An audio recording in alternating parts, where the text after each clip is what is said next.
செய்தியை பார்க்கிறோம். குடியரசு துணைத் தலைவர் தேர்தலில் சிபி ராதாகிருஷ்ணனை ஆதரிக்க கோரி மு.க.ஸ்டாலினிடம் மத்திய அமைச்சர் ராஜ்நாத் சிங் தொலைபேசியில் பேசியதாக தகவல் வெளியாக இருக்கிறது. இதுகுறித்த கூடுதல் விவரங்களை செய்தியாளர் முகிலனிடம் கேட்கலாம்.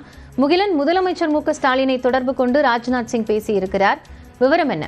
கண்டிப்பாக காயத்ரி, சிறு நேரத்துக்கு முன்புதான் நம்ம இது தொடர்பாக விவாதித்தோம். அதாவது அவங்களுக்கு தேவையான எண்ணுக்கு மேலாக பாஜகவிற்கு அந்த வாக்குகள் இருந்தாலும் அவர்கள் இது போட்டியின்றி சிபி ராதாகிருஷ்ணனை துணை குடியரசுத் தலைவர் ஆக்க வேண்டும் என்ற பல முயற்சிகளை எடுத்து வருகின்றனர். தற்போது அதன் ஒரு தொடர்ச்சியாக ராஜ்நாத் சிங் பல்வேறு எதிர்க்கட்சி தலைவர்களுக்கு தொலைபேசி மூலம் தொடர்பு கொண்டு இது தொடர்பாக பேசியிருக்கிறார். மிக முக்கியமாக தமிழக முதலமைச்சர் எம்.கே. ஸ்டாலின் மற்றும் நவீன் பட்நாயக் போன்ற தலைவர்களிடம் அவர் தொலைபேசியில் பேசியிருப்பதாக தகவல் வெளியாகியிருக்கிறது. இன்று ஏற்கனவே எதிர்க்கட்சி நம்ம இன்று காலையே திமுக தரப்பிலிருந்து நாம் பேசும்போது என்னதான் சிபி ராதாகிருஷ்ணன் ஒரு தமிழனாக இருந்தாலும் தற்போது திமுக இந்திய கூட்டணியில் ஒரு அங்கம் வகிப்பதாகவும் கூட்டணி எடுக்கக்கூடிய முடிவுக்கு தாங்கள் உடன்படவிருப்பதாகவும் தெரிவித்திருந்தனர்.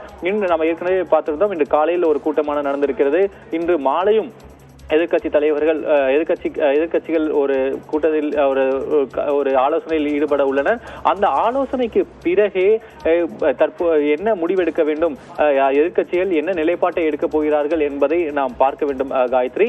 ஆனால் பாஜக தனது நிலைப்பாட்டில் மிக உறுதியாக இருக்கிறது. அதாவது இது போட்டியின்றி சிபி ராதாகிருஷ்ணன் துணை குடியரசுத் தலைவராக தேர்வாகுவதை உறுதி செய்வதற்காக பாஜக பல நகர்வுகளை தற்போது மேற்கொண்டு வருகிறது. அதன் ஒரு பகுதியாகத்தான் தற்போது முக்கிய எதிர்க்கட்சி தலைவர்களை அவர்கள் தொலைபேசியில் தொடர்பு கொண்டு பேசி வருகின்றனர்.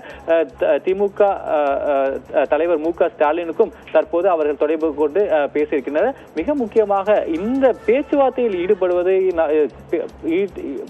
ஈடுபடக்கூடிய அந்த தலைவரையும் நாம் பார்க்க வேண்டும்.